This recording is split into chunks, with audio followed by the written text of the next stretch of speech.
This is a phase change problem.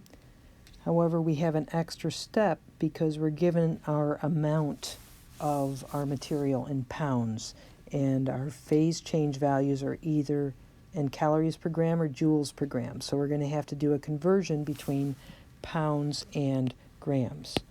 So we start with 3.5 pounds.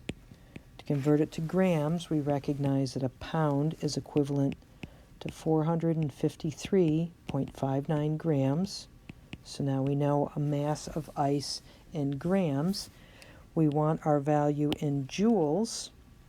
So the heat of fusion, because we're melting something, as the heat of fusion is what we need, is 333.7 joules per gram.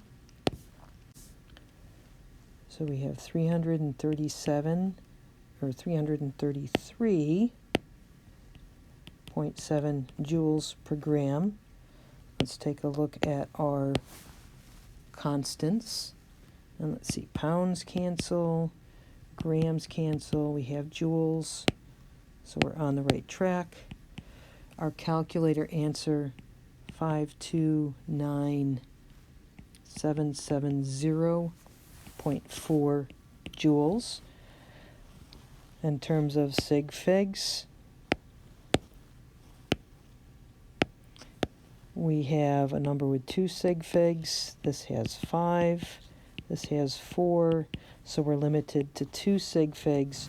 We're going to have to use scientific notation in our answer. So we can first convert this to 5.297704 times 10 to the second joules. And now round to 2 sig figs. We get 5.3 times 10 to the second joules.